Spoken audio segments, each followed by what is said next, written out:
England's news station. This is NECN News Saturday.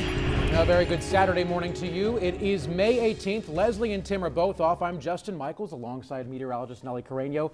Nellie, walking out the door this morning, driving here, it is a lovely New England morning. It is a lovely morning, and it will be a lovely weekend overall. Justin? All right, Nellie, we'll look for you in just a few minutes then. In the news this morning, the National Transportation Safety Board is trying to figure out why two commuter trains crashed into each other in Connecticut right in the middle of the evening rush hour. More than 60 people have been hurt, 5 of them critically. Our Alicia Palumbo has the latest. Obviously, this is a NECN. All right, so now you know what happened, and this morning we're hearing from some of the people who were on those trains. The passengers say they got quite a jolt. Amtrak has suspended service indefinitely between Boston and New York City. And for the latest updates, log on to Amtrak.com. And of course, as always, stay with NECN throughout the weekend for the latest on the train collision in Connecticut. In other news here today, crews spent the night cleaning up a tanker spill in Chelmsford, Massachusetts. The state police says the tanker truck rolled over on Route 3 near the Lowell Connector. Now, all roads within 1,000 feet of that accident did have to be shut down. Police are investigating whether the tanker was cut off by another vehicle before this accident, and thankfully, no one was hurt. A Boston appeals court has upheld the 8-year prison sentence given to Whitey Bulger's longtime girlfriend, Catherine Gregg. The court says it found no reason to change the sentence that Gregg received after she pleaded guilty. Gregg admitted to helping Bulger elude law enforcement, and Bulger is charged with 19 murders. He is scheduled to go on trial next month. All right, $600 million. That's how much is up for grabs tonight in the Powerball, if you're lucky enough.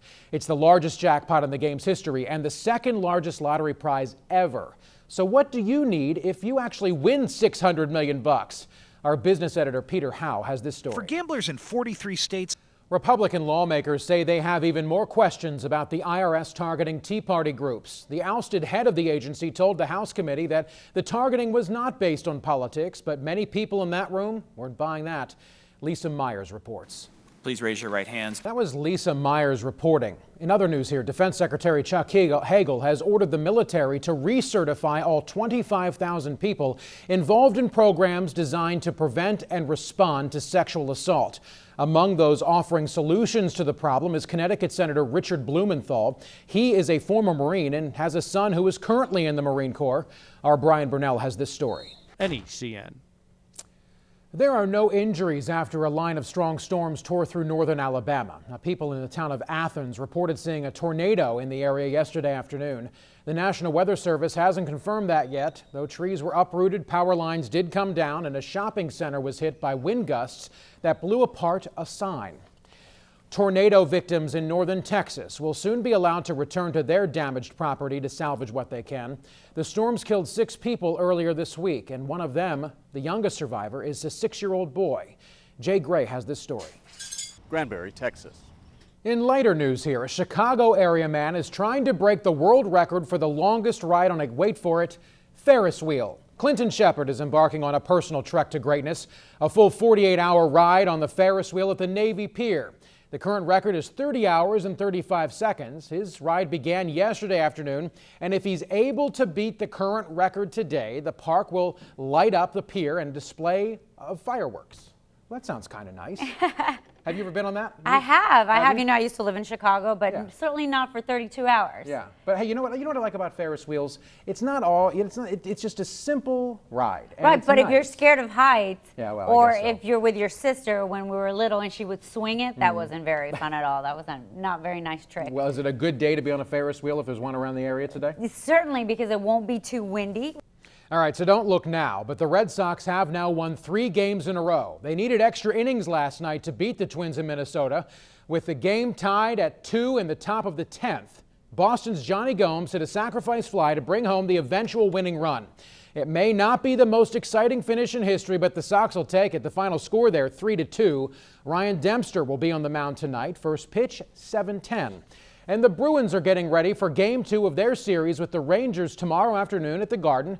The Bruins lead the series thanks in large part to the play of their defense. Welcome back to you and good morning. I'm Justin Michaels in for Leslie today. Meteorologist Nellie Carreño is in for Tim this morning. She's going to have your full forecast in just a few minutes, and it is a very nice one. But first, a look at your top stories today. The National Transportation Safety Board is investigating how two commuter trains in Connecticut crashed into each other last night during the evening rush. More than 60 people were hurt there, 5 of those people critically injured. Investigators say a Metro North train bound for New York City derailed on the Bridgeport-Fairfield border and slammed head-on into a westbound train. It's a very disturbing sight. Amtrak uses those same rails, and they have also suspended service indefinitely between Boston and New York. For the latest updates on this collision, log on to Amtrak.com. There is new fallout from the Massachusetts drug lab scandal. A man who was freed because of that scandal is now facing a new charge: murder. Our Julie Lonchek explains. NECN. The search continues this morning for a missing boater believed to have been sailing near West Island in Fairhaven, Massachusetts. Now, police say the man left work at 12:30 yesterday afternoon, and he was last heard from 2 hours later when he called in to report that he was running late. Fairhaven police found the man's boat washed ashore just after 6 last night. The missing man is a 57-year-old white male believed to have been wearing a black and red wetsuit. Police are not releasing his name. In Maine, police are asking for the public's help in their search for a missing 15-year-old girl.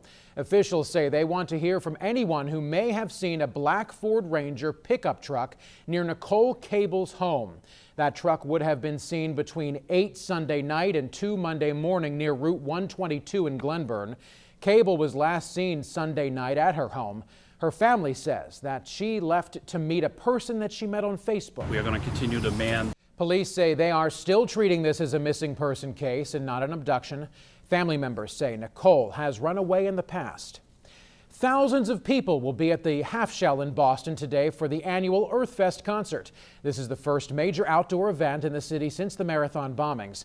And as our Eileen Curran tells us, there will be plenty of extra security. All right, Nellie, we'll see you in just a few then. Well, in the Massachusetts race for Senate, the candidates are sparring over a new ad. The ad comes from Ed Markey's campaign, and it attacks Republican Gabriel Gomez over his gun control views. Our political reporter Allison King has more. And where's Congressman Markey been on all this? It's now up to a judge to decide whether O.J. Simpson should get a new trial in his 2008 robbery and kidnapping conviction. In court Friday, fireworks erupted when the attorney who represented Simpson in the original case sparred with his current attorney. Stephanie Stanton reports. Incident happened. Stephanie Stanton, NBC News. Dreams of an early retirement are becoming daydreams for many Americans. The average U.S. retirement age is now 61. That's up from 57 2 decades ago. And for those who are still in the workforce, their expected retirement age is 66. That's according to Gallup's Economy and Personal Finance survey. Some of the age increase is due to the economic downturn, but Gallup's editors also cite changing norms about the value of work and the decreasing number of jobs with mandatory retirement ages. Well, it may be the most sought-after recipe in the world, the recipe to Coca-Cola, Coke. But a Georgia man says he found it. Matt Pearl has this story. Well, that's an interesting story. I'll tell you what, I don't know about $5 million for a recipe. But Nellie Carreño's at the wall. Nellie, what do you think about $5 million for a recipe for Coke? Hey, it's a Coca-Cola recipe, but you know, they have everything, all the legal rights. Well, that is some good news. I guess all things come to an end, even all that beautiful sun we've had. That's all right, though. Guess we need some spring rains. Well, sports is up next on NECN. 9 innings weren't enough to decide the Red Sox-Twins game. We'll show you how that one turned out when we come back.